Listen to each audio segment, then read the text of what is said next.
आज मैंने क्लास की टाइमिंग थोड़ी बदल दी क्योंकि दोपहर में कुछ समस्याएं आ रही थी टेक्निकली। ठीक है। तो मॉर्निंग से दोपहर किया, दोपहर से शाम कर दिया, उसके लिए क्षमा चाहता हूँ। शुरुआत करते हैं।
बेटा ध्यान देंगे, आज इंडियन पॉलिटी है, भारतीय राजनीतिक व्यवस्था, जिसमें हम लोग पढ़ने जा रहे हैं भारत का संविधान। और भारत के संविधान के तहत हम पढ़ने जा रहे हैं आर्टिकल्स, अनुच्छेद। जैसा कि आपको सर्वविदित है कि 395 ओरिजिनली था और आज गिनती पर लगभग 454 आर्टिकल्स हैं। और उनमें से जो मोस्ट प्रोमिनेंट आर्टिकल्स है उसके बारे में हम डिस्कस कर रहे हैं। ऐसे हम देखें तो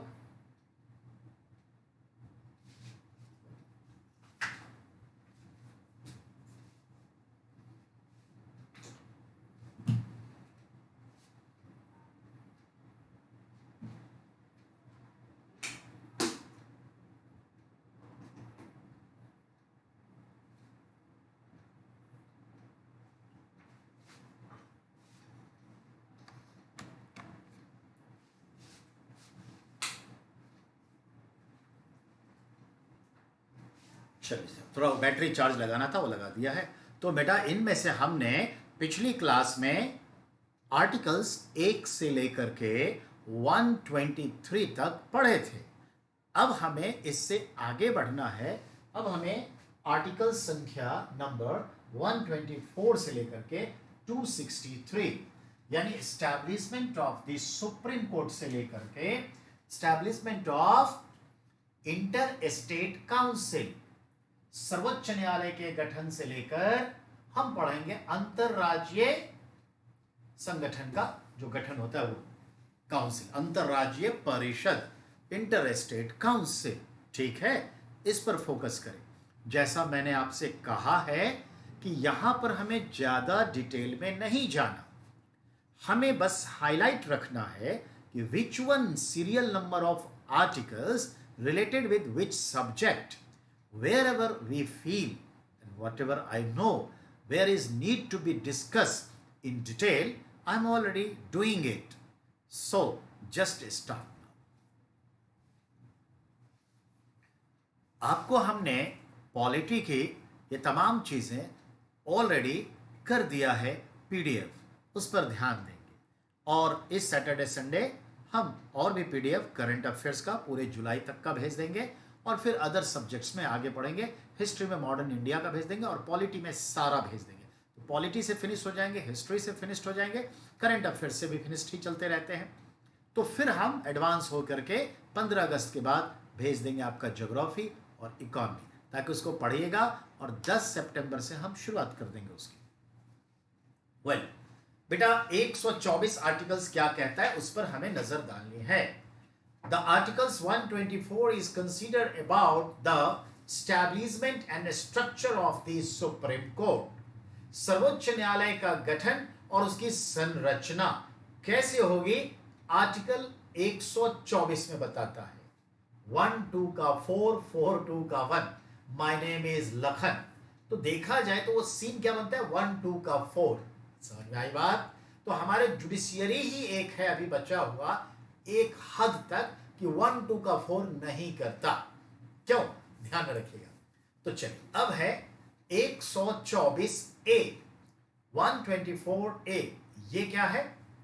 तो इसमें दिया गया है कि उच्चतम न्यायालय के सभी न्यायाधीश, सर्वोच्च न्यायालय के सभी न्यायाधीश including Chief Justice of India and other all judges of the Supreme Court and the all judges of the all high courts,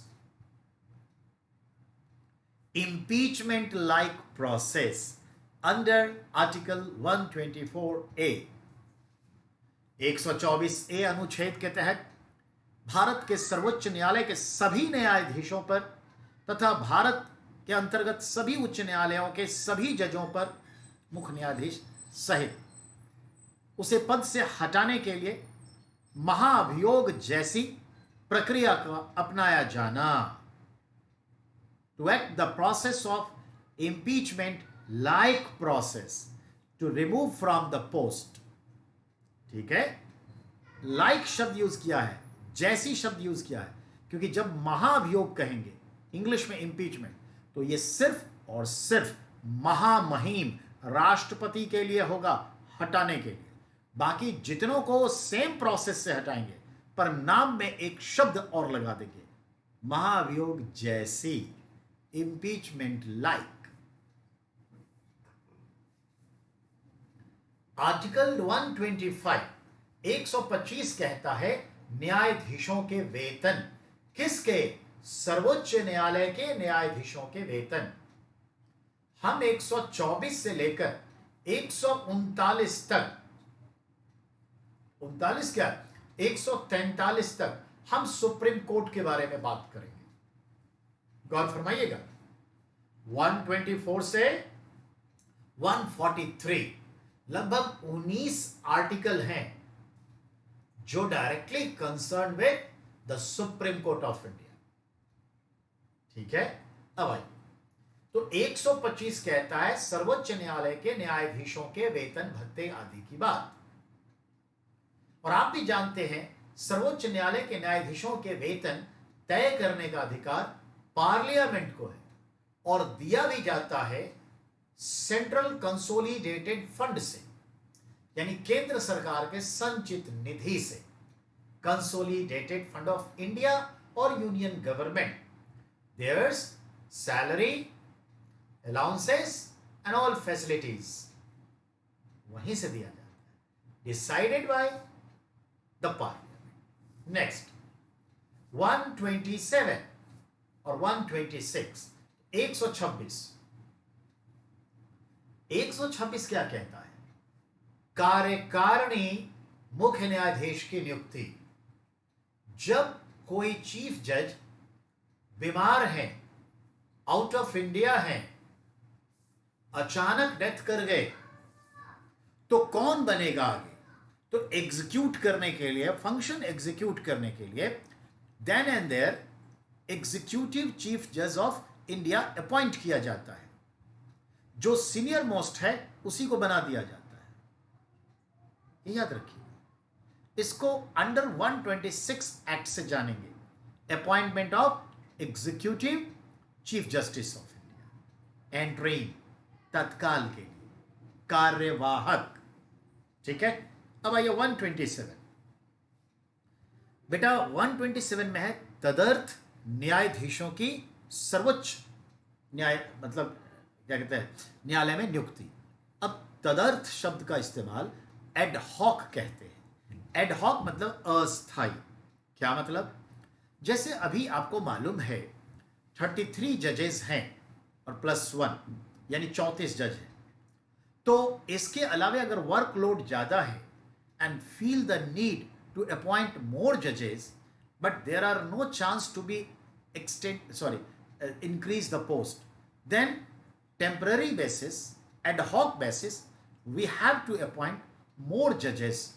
The eligibility will be same, but the condition is that those are already retired from Supreme Court judge post can be appointed as ad hoc judges in the Supreme Court for first term 2 years, and it could be extended 1 year more, maximum 3 years. As you know that the retirement age of the Supreme Court judges is 65. So after 65, 3 years can be ad hoc. Salary will be same as permanent judges. All facilities are same, but it's considered ad hoc and can be work maximum 2 years and then 1 years more extended, maximum 3 years. So that's called ad hoc. Sometimes the workload increase, then ad hoc judges appointed under Articles 127.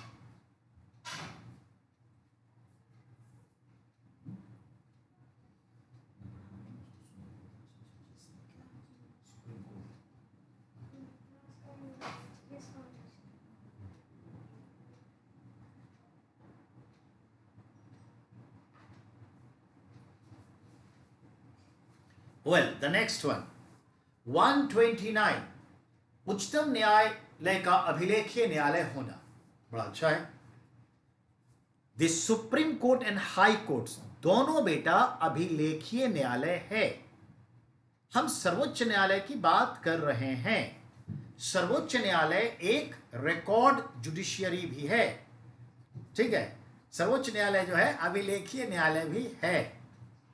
तो सर्वोच्च न्यायालय अभिलेखीय न्यायालय कैसे है? Under articles 129, the all judgment, the all decree that, ठीक है, decided by the supreme court maintain in record, and that's law become for the next time example.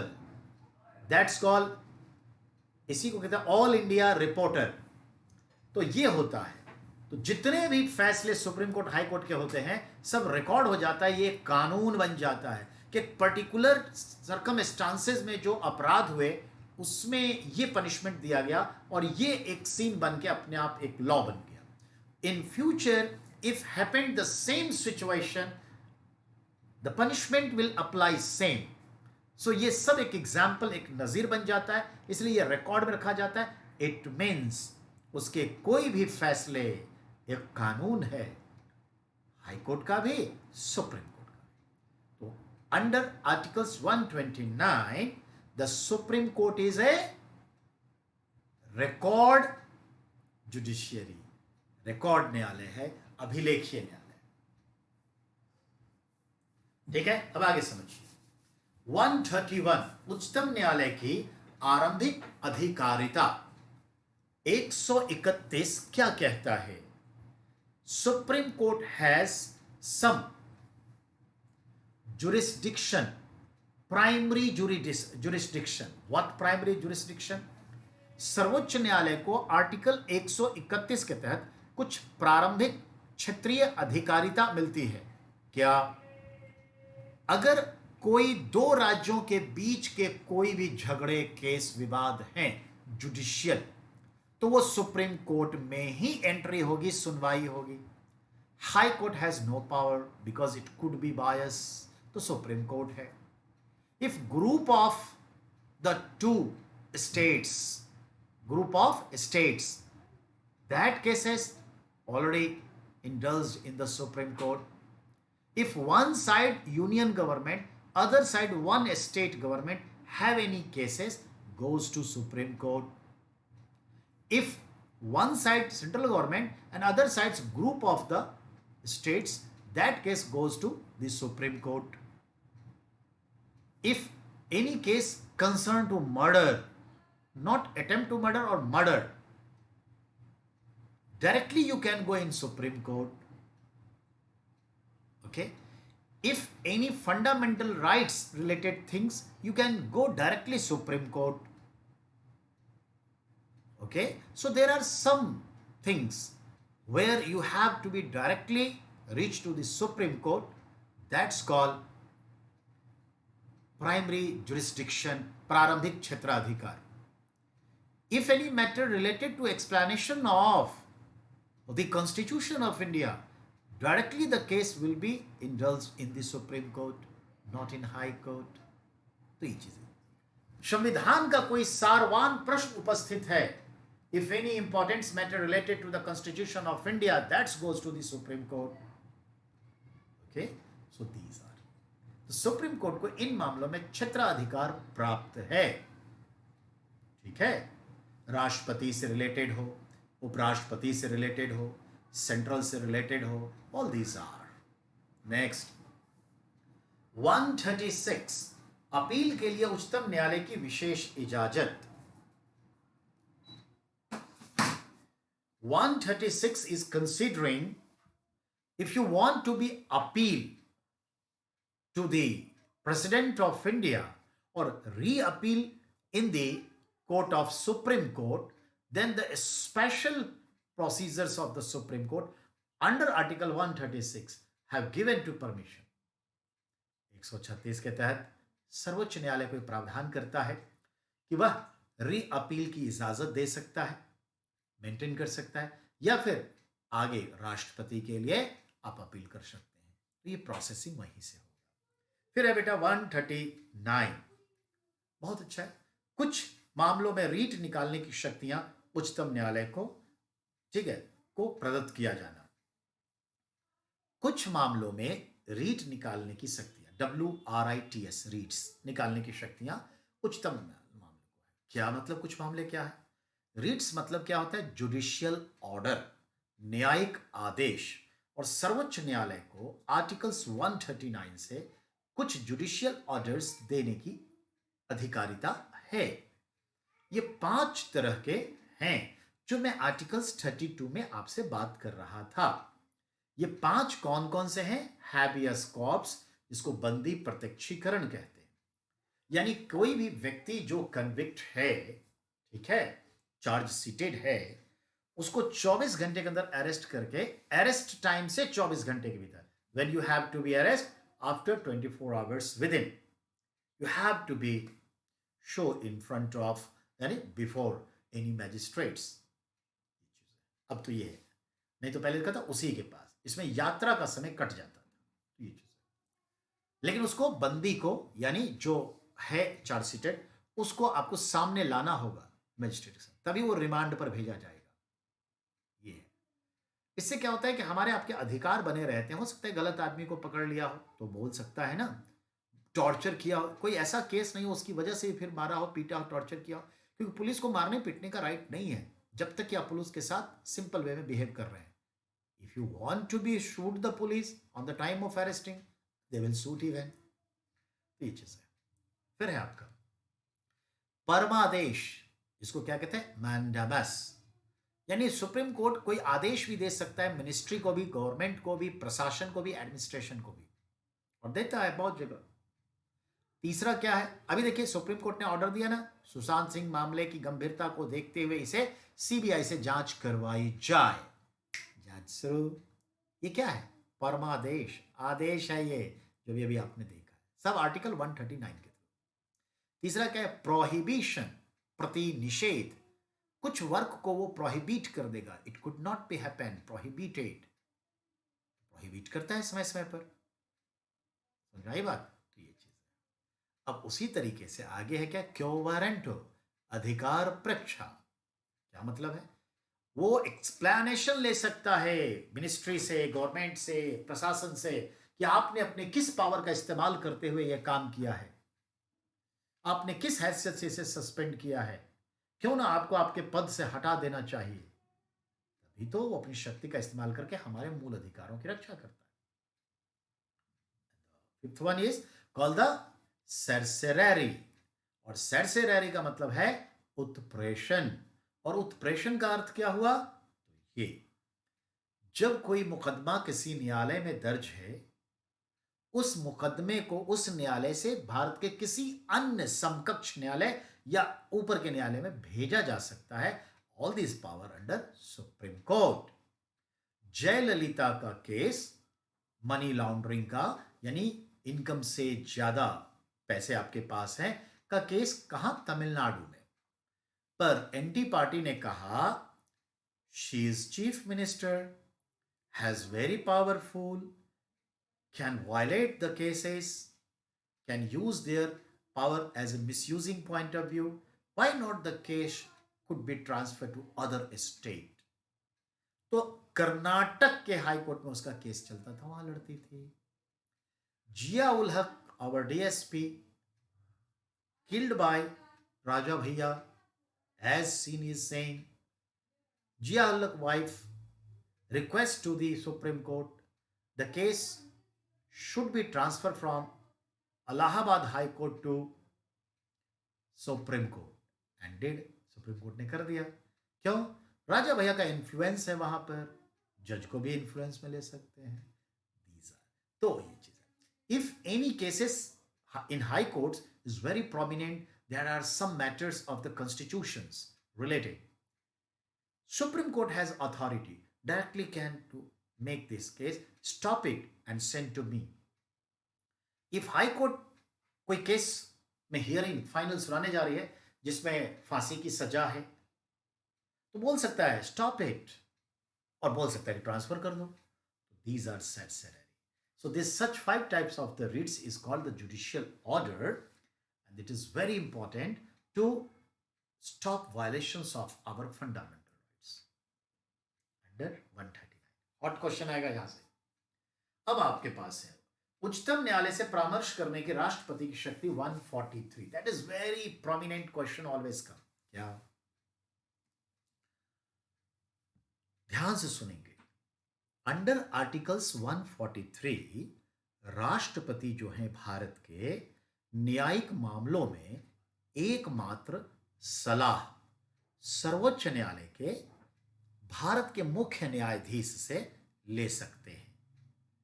जिस बात के लिए सलाह मांगे वो न्यायिक चरित्र का हो, जुडिशियल मैटर. जज ने क्या सलाह दी, चीफ जज ने, उस सलाह को राष्ट्रपति मानने के लिए बाध्य नहीं है. Even though the chief justice of India is not liable to give an advice to the president of India. चाहे तो एडवाइस दे, और अगर जज को यह लगता है कि इस सुझाव का, एडवाइस का, सलाह का पॉलिटिकल यूज कर सकते हैं, मिस यूज कर सकते हैं मिस्टर प्रेसिडेंट, तो सलाह देने से मना कर देगा. सॉरी, आई मीन सर्वोच्च न्यायालय न्यायिक सलाहकार है राष्ट्रपति का. The supreme court is judiciary adviser of the president of India. Questions. Chief justice of India is, ठीक है, judiciary adviser of the president of India. President can take judicial advice only from CJI, chief justice of India. Clear? Chief justice of India is not liable to give such advices. Not piece of advice. ठीक है. And even the president of India is not liable to recommend such advice. देखा, hot question है, बहुत आता है सवाल. Next. अब बेटा सुप्रीम कोर्ट से आप फ्री हो गए. अब है आपके पास 148. याद रखिएगा 148 से 151 तक जो है वो हमारे कौन है? वो हमारे होते हैं बेटा controller and auditor general, CAG. और कैग कौन बन गए? गिरीश चंद्र माथुर बन गए कल से.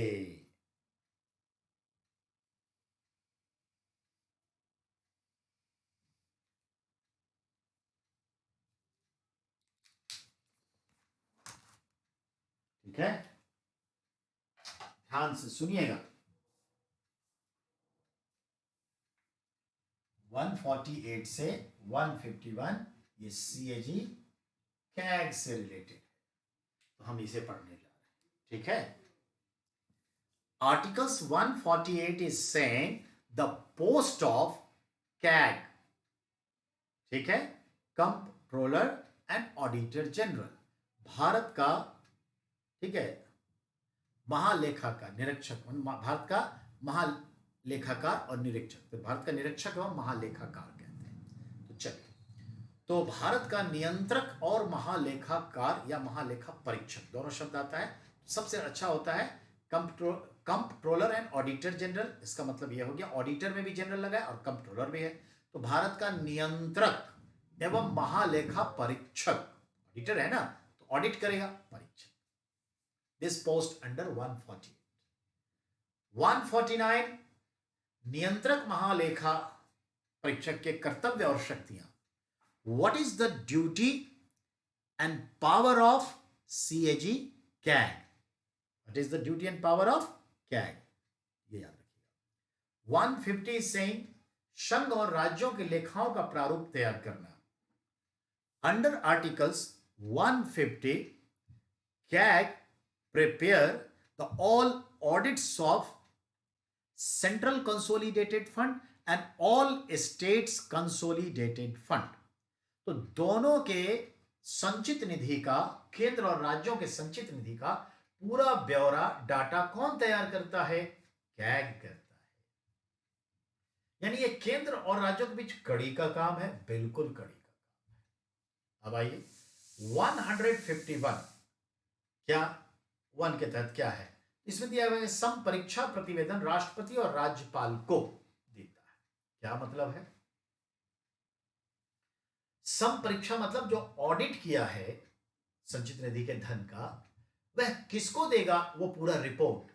तो याद रखिएगा 151(1) रोमन 1 के तहत ये सेंट्रल से रिलेटेड, कंसोलिडेटेड फंड से related report president of India को देता है, ठीक है, but through finance ministry. And state concern consolidated fund से related report given to the governor of the state, governor of the state. ये किसके तहत? 152 यानी रोमन 2 के तहत। That is very important. किसके थ्रू देता है ये भी इंपॉर्टेंट, किसको देता है ये भी, और किस आर्टिकल से ये अपना प्रतिवेदन सौंपता है राष्ट्रपति को या गवर्नर को, ये भी क्लियर हो गया। 151। तो कैग का इतना ही सवाल आता है। अब कैग अपने आप में एक ऑफिस है, उसका एलिजिबिलिटी, उसके कंडीशंस, उसके फंक्शंस, उसके पावर, उसको पोस्ट से कैसे हटाया जाए, कौन होते हैं, क्या काम करते हैं, all these are we have to be discuss in institution, जब पॉलिटिकल इंस्टीट्यूशन पढ़ाएंगे। मालूम ही है राजीव महर्षि अब तक क्या थे? कैग थे। लेकिन बेटा ये सिंगल पोस्ट होता है, कैग थे 1 चेयर। और गिरीश चंद्र मुर्मू हमारे जम्मू कश्मीर के जो लेफ्टिनेंट गवर्नर थे, आईएएस ऑफिसर गुजरात कैडर के, तो उन्होंने रिजाइन दिया और रिजाइन उनसे लिया गया और उनको कैग बनाया गया है। याद रखिएगा कैग बनाया गया है। और उनकी जगह मनोज सिंह, सब जानते ही हैं, आज भी न्यूज़ आपको क्लियर किया है, मनोज सिंह वहां बन गए लेफ्टिनेंट। नेक्स्ट, अब आ जाइए 153 से लेकर के हम चलेंगे क्या कहते हैं 63 तक, ठीक है। 153 से 163 पर पहले हाईलाइट करते हैं। 153 से 163, वैसे हमें कितना तक जाना है? 263। तो ये जो 10-11 आर्टिकल्स हैं उस पर गौर फरमाइए। बेटा ये तमाम आर्टिकल्स स्टेट से रिलेटेड हैं, ठीक है ना, राज्यपाल से रिलेटेड है, ठीक है ना, ये ध्यान में रखिएगा। जरा देखिए, जैसे अब यहां पर समय आ गया है कि we have to compare, comparative study, तुलनात्मक अध्ययन करना। क्या मतलब? कहने का मतलब अब समय आ गया है, जैसे केंद्र में राष्ट्रपति, जैसे केंद्र में प्रधानमंत्री, जैसे राज्य में गवर्नर, जैसे राज्य में मुख्यमंत्री, जैसे केंद्र में लोकसभा राज्यसभा, जैसे राज्य में विधानसभा विधान परिषद, जैसे केंद्र में आपने देखा attorney general of India AGI, जैसे हम स्टेट में देखेंगे एडवोकेट जनरल महाधिवक्ता। समझ में आई बात? तो ये ऐसी चीजें जहां वहां बजट देखा, विनियोग विधेयक देखा, एप्रोप्रिएशन बिल देखा, ठीक है ना, पब्लिक अकाउंट्स देखा, ठीक वैसे यहां भी देखेंगे स्टेट में। तो बहुत सारी चीजें सिमिलर होगी। जहां यहां सुप्रीम कोर्ट देखा, यहां पर हाई कोर्ट्स देखेंगे। तो क्यों ना जब हम इसे पढ़ रहे होंगे तो हम हाईलाइट करेंगे, बेटा ये आर्टिकल्स सेंटर के लिए सेम। तो जैसे बोलेंगे कि यहाँ पे गवर्नर का ये पोस्ट है, तो बोलेंगे बेटा ये आर्टिकल्स है राष्ट्रपति का पोस्ट। बेटा ये आर्टिकल्स देखिए चीफ मिनिस्टर के लिए है, बेटा ये आर्टिकल्स देखिए प्रधानमंत्री के लिए है। बात समझ में आई? बिल्कुल ऐसे पढ़ेंगे तो याद रहेगा। अब आइए articles 153 talking about the post of governors in A state. प्रत्येक राज्य के लिए या एक से अधिक राज्यों के लिए एक गवर्नर होता है। तो राज्य में गवर्नर जो है, केंद्र में राष्ट्रपति। तो 153 articles goes to post of the governor. If you have to be compared with the president, then which articles for president? 52 for governor, 153 for, sorry, 52 for president, 153 for governor. अब आई 154, राज्य की कार्यपालिका गवर्नर में निहित होती है। Governor is the executive chief of the state. राज्य की कार्यपालिका शक्ति का प्रधान या कार्यपालिका शक्ति कहां होती है? राज्यपाल में। Goes to the president. The president of India is the executive chief of the country under articles 53. यहां 154. 155, the appointment of, ठीक है, the governor। तो वहां याद करिए ओथ ऑफ प्रेसिडेंट 54, 60 से होता है तो 54 के लिए है। यहां पर देखिएगा। तो राज्यपाल की नियुक्ति, राज्यपाल की नियुक्ति किस आर्टिकल में है? 155। द ड्यूरेशंस ऑफ गवर्नर, राज्यपाल की अवधि जो 5 इयर्स जनरली है, वो किसके तहत है? 156 के तहत। What is the eligibility and condition for governor under 157? 157 अनुच्छेद के तहत गवर्नर्स की योग्यता, अहर्ताएं, कंडीशन, शर्त क्या होती है, ये चीजें। Same situation go apply with the president 58 में है। राज्यपाल के पद के लिए क्या शर्तें हैं? 158 में है। The condition of governor to make governor, ये 159 में, 58 में। अब 60 में राष्ट्रपति का शपथ था, टेकिंग ओथ। यहां पर कितने पे? 159 गवर्नर्स टेकिंग ओथ। ठीक है, तो गवर्नर जो है प्रतिज्ञा लेता है, ओथ लेता है, प्रतिज्ञान करता है, शपथ लेता है अपने पोस्ट की और गोपनीयता बनाए रखने की। Same 60 with president. 161 क्षमा आदि और कुछ मामलों में दंडादेश के निलंबन, परिहार, लघुकरण की शक्ति। समझिए, राष्ट्रपति को जुडिशियल पार्डनिंग पावर 172 में मिलता है। सॉरी, राष्ट्रपति को जुडिशियल पार्डनिंग पावर 72, जस्ट 72 में मिलता है। क्षमादान की शक्ति, मर्सी पिटीशन, किसी भी न्यायिक सजा को कम कर सकता है, छोटा कर सकता है, माफ कर सकता है, किसी भी फांसी को भी। अगर वही चीजों को देखें तो स्टेट में गवर्नर को आर्टिकल्स 161 में मिलता है। Governor has authority to short up, exempted, क्या कहते हैं वो, pardon the all any judicial punishment that's related with the states law, state subject. Central के मामले कुछ नहीं कर सकते। अब टाडा का मामला है तो गवर्नर कुछ नहीं करेगा, जो भी करेगा प्रेसिडेंट करेगा। मकोका का मामला है तो वही करेगा, ये कुछ नहीं करेगा। ये स्टेट कंसर्न सब्जेक्ट और लॉ के वायलेशन से जो प्रक्रिया के तहत न्यायिक सजा मिली है, उस पनिशमेंट को ही माफ कर सकता है, कम कर सकता है, सेंट्रल लॉ को नहीं। नेक्स्ट 163, राज्यपाल को सहायता और सलाह देने के लिए एक मंत्री परिषद। राज्यपाल को सहायता और सलाह देने के लिए एक मंत्री परिषद, किसमें? 163 में। बहुत खूब।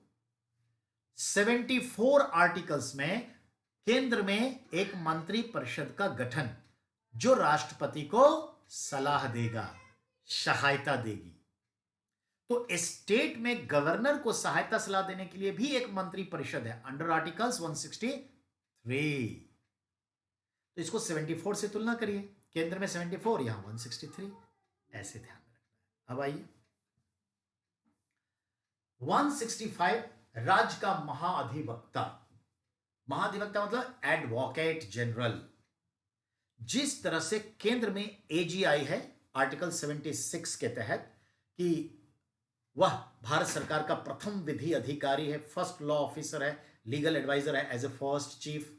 तो स्टेट गवर्नमेंट का फर्स्ट लीगल ऑफिसर के अलावा फर्स्ट क्या कहते हैं वो एडवाइजर, लीगल ऑफिसर कौन है? Advocate general, महाअधिवक्ता।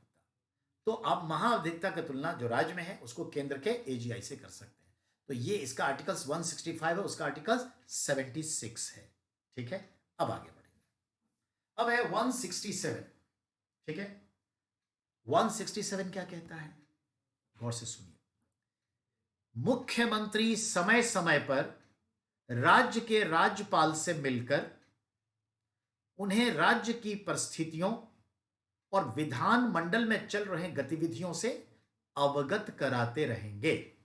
यानी यह मुख्यमंत्री का कर्तव्य होगा कि वह राज्यपाल को समय समय पर मिलकर राज्य की ताजा परिस्थितियों, विधान मंडल में चल रही गतिविधियों से अवगत कराते रहेंगे। The chief minister has duty towards the governor of a state to meet and acknowledged time to time whatever going on in states and legislatures. The same duty of the prime minister towards the president under article 78. तो 78 और यहां पर 167 equalise हो गया ना, ये याद रखना। अब आइए तो कंपेयरली पढ़िएगा। अब है 169, बहुत सिंपल, सोबर और बहुत इंपॉर्टेंट है। लेकिन 167 के बाद पहले 168 पर पढ़ते हैं। बेटा अभी सेंट्रल में पढ़ा था ना 79 आर्टिकल्स, 79 79वां क्या कहता है? स्टैब्लिशमेंट ऑफ द पार्लियामेंट, संसद का गठन, संरचना, structure of the parliament under article 79 in centre, और 80 में लोकसभा, 80 में राज्यसभा और 81 में लोकसभा का गठन। तो 79, 80, 81 पार्लियामेंट का संरचना, गठन, राज्यसभा, लोकसभा। यहां पर 168 में क्या कहता है?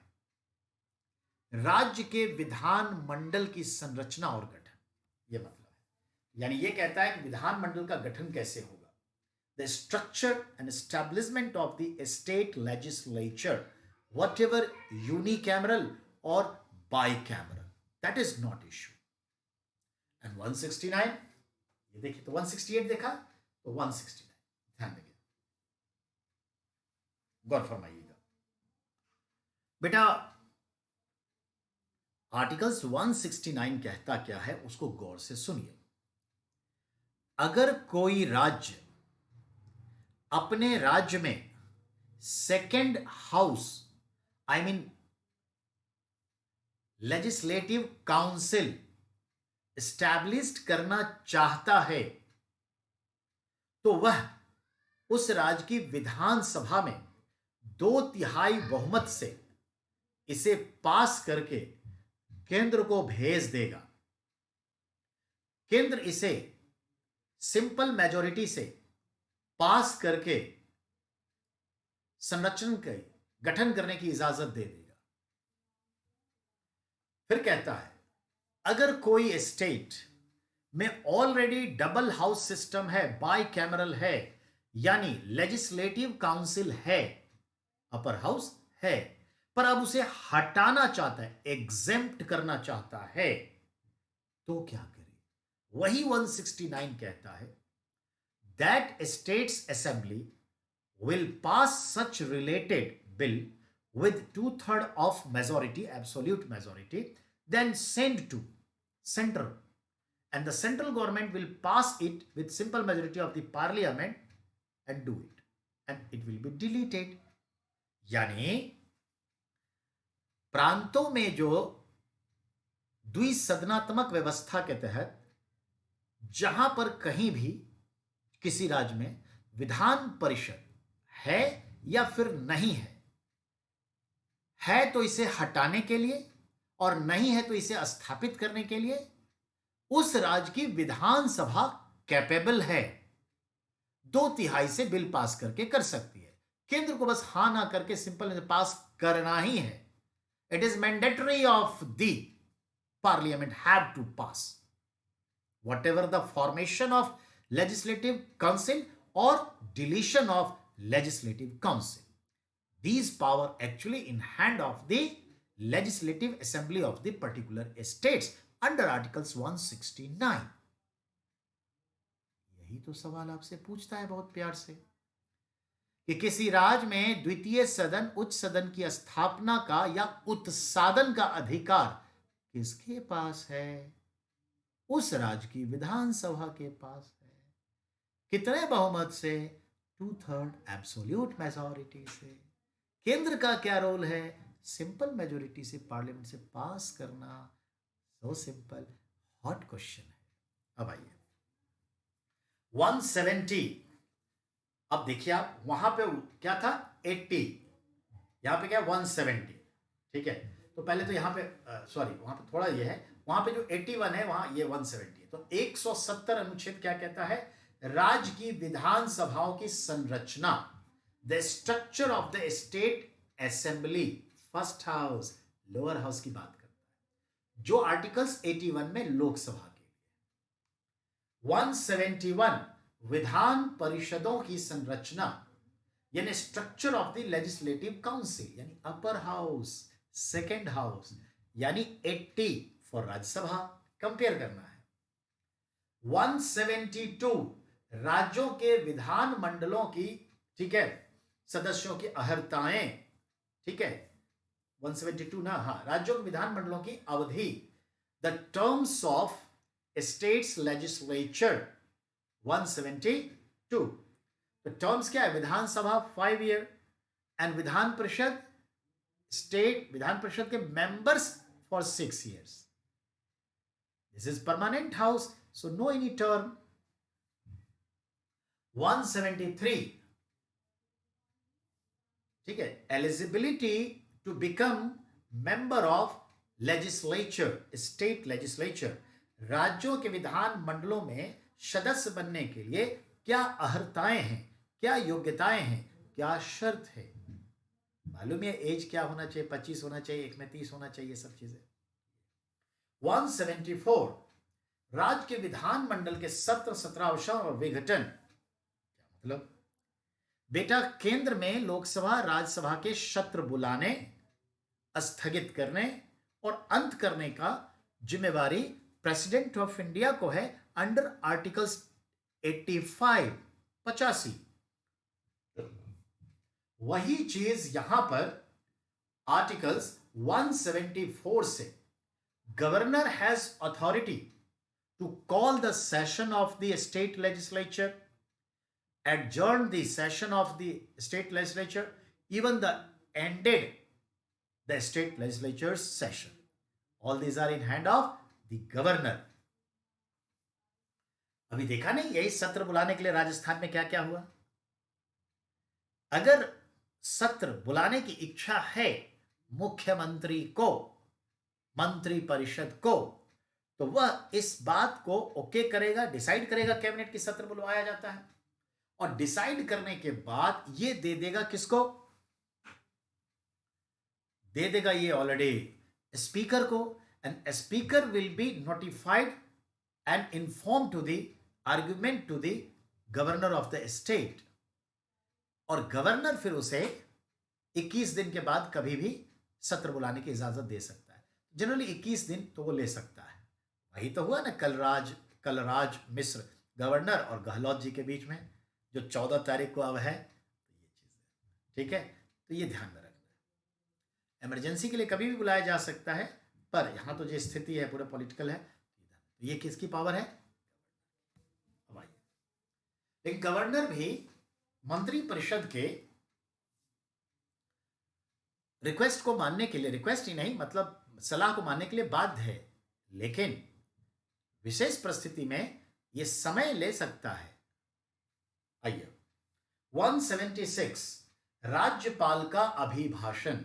जिस तरह से केंद्र में राष्ट्रपति का आर्टिकल 87 के तहत स्पेशल स्पीच होता है पार्लियामेंट के फर्स्ट सेशन के फर्स्ट ज्वाइंट सिटिंग में, ठीक वैसे ही हर स्टेट के लेजिस्लेचर के सेशन की जो शुरुआत होती है तो फर्स्ट सेशन के फर्स्ट सिटिंग जो जहां बाई कैमरल हाउस है ज्वाइंट सिटिंग होगी, जहां सिंगल है ज्वाइंट का सवाल नहीं है, वहां पर जो एड्रेस करेंगे मिस्टर गवर्नर करेंगे अंडर आर्टिकल्स 176।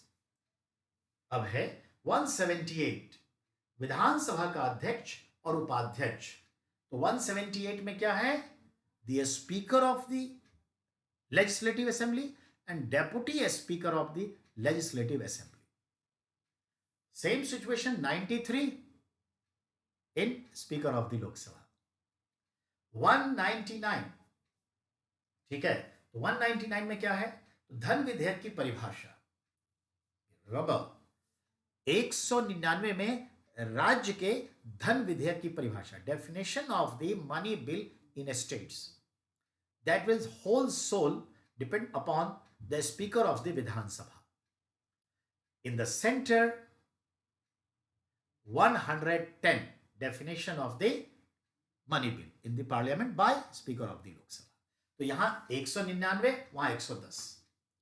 अब है 202 वार्षिक वित्तीय विवरण। Remember in centre 112 article 112 annual financial data आम बजट। इन स्टेट्स 202 के तहत एनुअल फाइनेंशियल डाटा स्टेट में आता है। तो देखा वो 112 और 202 मिला दीजिए, ये बात। अब आगे पॉइंट पर आइए, वहां पर देखें 114 में क्या है, एप्रोप्रिएशन बिल। यहां एप्रोप्रिएशन बिल स्टेट में 204 में है।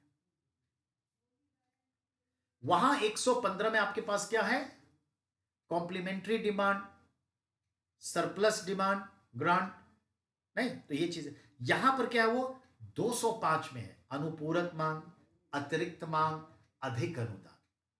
ठीक है, तो ये चीज एक्स्ट्रा ग्रांट, सरप्लस ग्रांट, ये चीज कॉम्प्लीमेंट्री ग्रांट ये है। 206 में है पब्लिक अकाउंट, प्रत्यय अनुदान, अपवाद अनुदान, ये all these are there is 116 में है। 214 में है राज्यों के लिए उच्च न्यायालय, 124 में सुप्रीम कोर्ट, 214 में हाई कोर्ट्स। क्लियर हो गया ना, 124 को 214 से याद रखिए, हाई कोर्ट्स।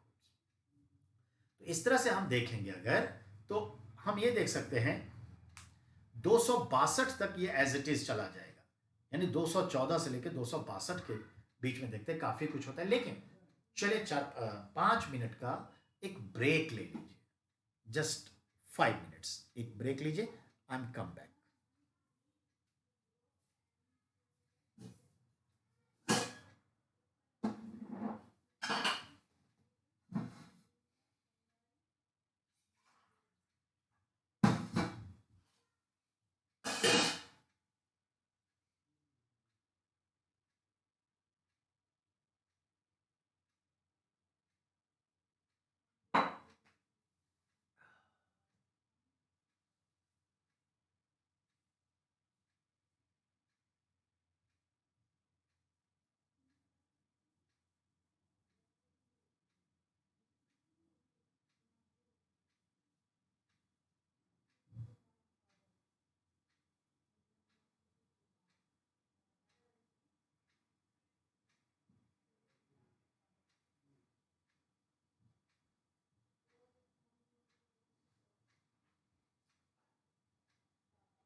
मिनट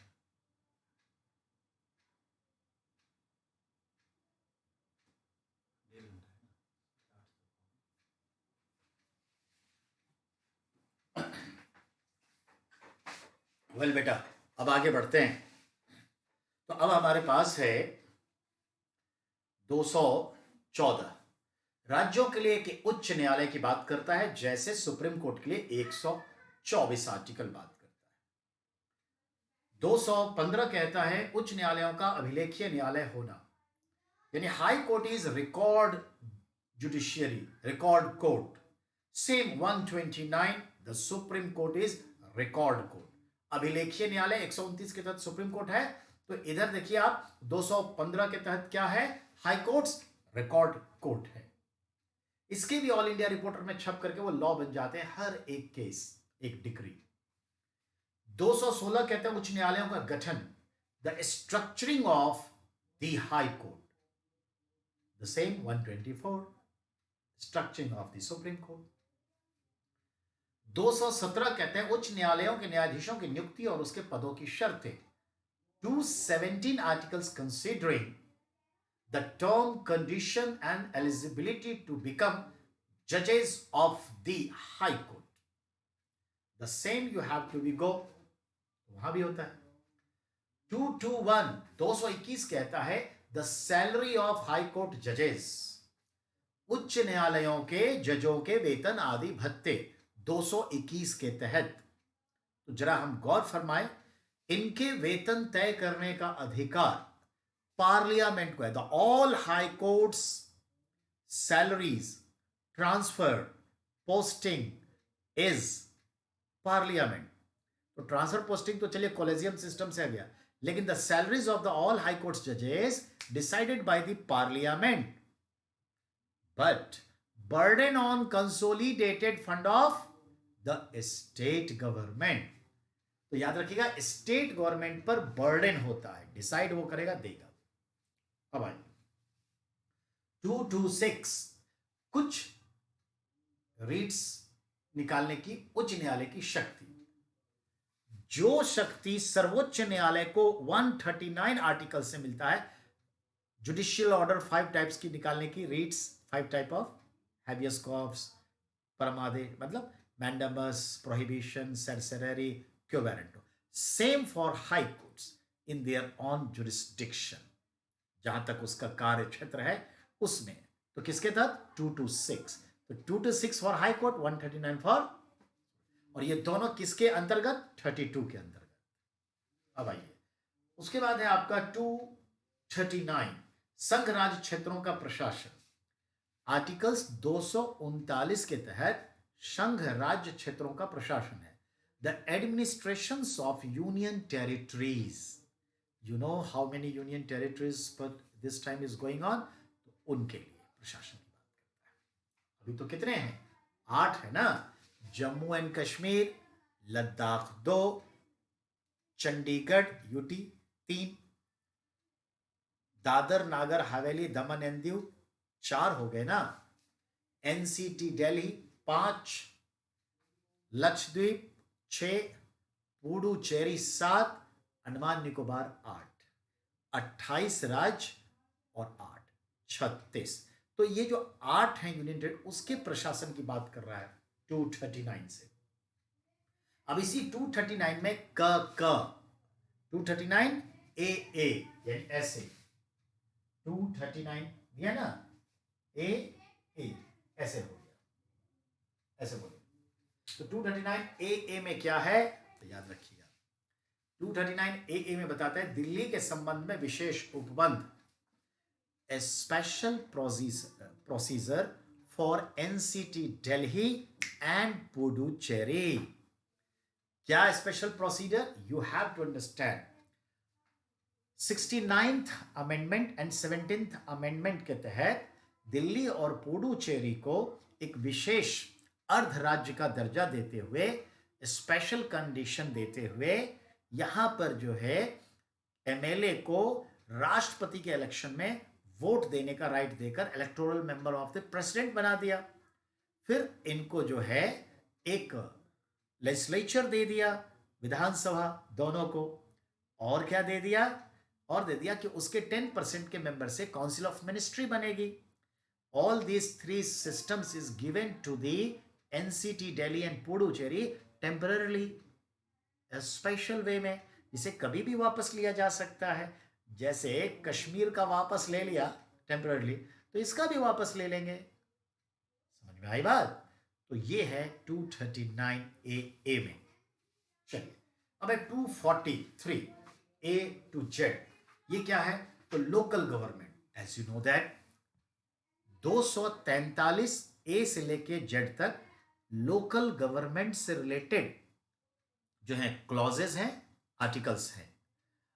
इसमें रूरल के लिए और अर्बन के लिए, यानी पंचायती राज सिस्टम और म्यूनिसिपल कॉरपोरेशन दोनों के लिए है. ए से लेके जे तक और के से लेके जेड तक, पंचायती राज और नगर निगम के लिए. हॉट क्वेश्चन यहां से आता है. अब आइए अगला है आपका बेटा 244 अनुसूचित क्षेत्रों और जनजाति क्षेत्रों का प्रशासन. The administration of schedule tribals area and schedule caste area. अनुसूचित, scheduled caste, scheduled tribes area.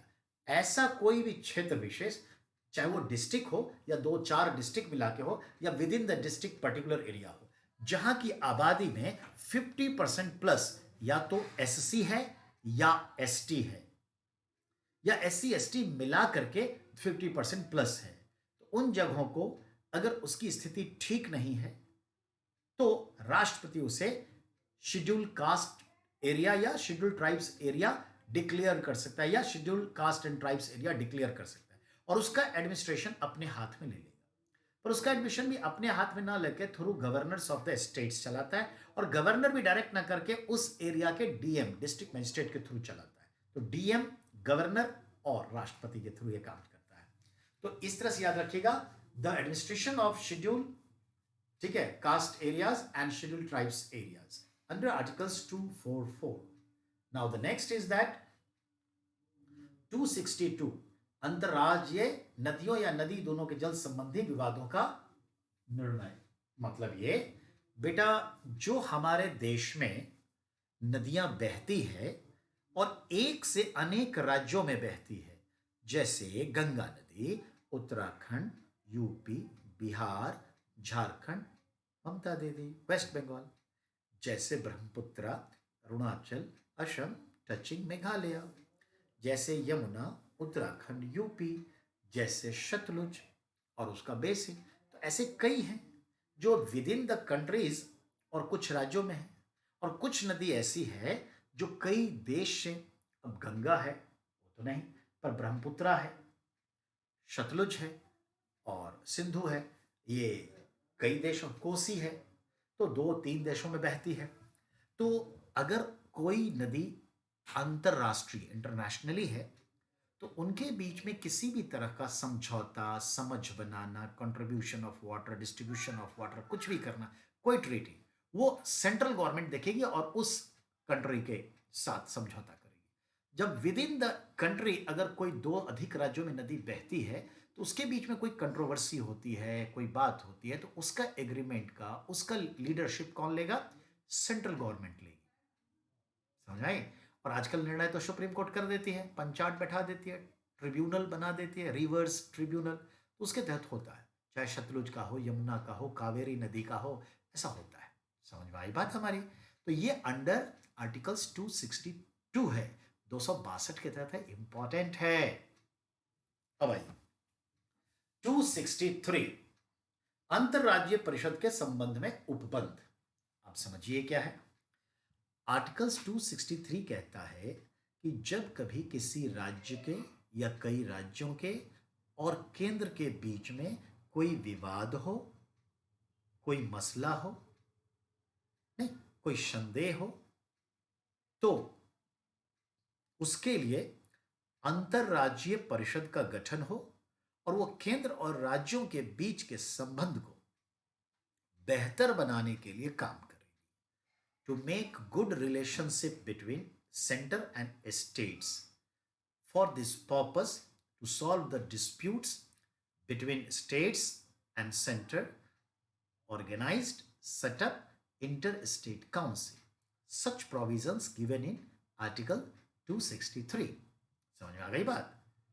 तो इसका सेटअप कभी हुआ नहीं, 1989 में हुआ। एक्चुअली डिस्प्यूट कांग्रेस के पार्टी के समय में, जो सेंटर में भी थी, स्टेट में थी, लेकिन जब स्टेट में रीजनल पार्टीज आने लगी तो सेंटर को बुला रहने लगा एज ए कांग्रेस को, और गाहे बगाहे प्रेसिडेंट रूल लगा देना, टॉर्चरिंग कर देना, कुछ योजनाएं बंद कर देना, इमेज खराब कर देना, राष्ट्रपति शासन लगा के फिर अपने हिसाब से इलेक्शन करवा के अपने हित में अपने पार्टी को जिता देना। इससे जो है विवाद बढ़ते चले गए राज्यों और सेंटर के बीच में, और ये इतना बढ़ गया कि finally under the articles 263, establishment of interstate committee, and this interstate committee set up known as Justice Sarkaria Commission.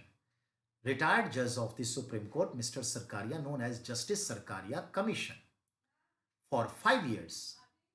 Subject was to make good relationships center and states. How it achieved? तो सरकारिया आयोग का गठन हुआ justice Sarkaria के तहत, जिसका उद्देश्य था कि केंद्र और राज्यों के बीच में बेहतर संबंध कैसे बने और जो विवाद है वो कैसे सुलझे। इसको ख्याल में रखते हुए 5 वर्षीय ये आयोग गठित हुआ। तो कब? 1983 में, 1988 में इसने अपना रिपोर्ट दिया और उसमें कहा कि जो डिमांड है कॉन्स्टिट्यूशन का 263, अब वो 263 को इनैक्ट कर दीजिए, एक्टिवेट कर दीजिए और इंटर स्टेट काउंसिल सेटअप कर दीजिए। Then first time on the recommendation of justice Sarkaria committee in 1988, finally in 1989, inter-state council established under articles 263.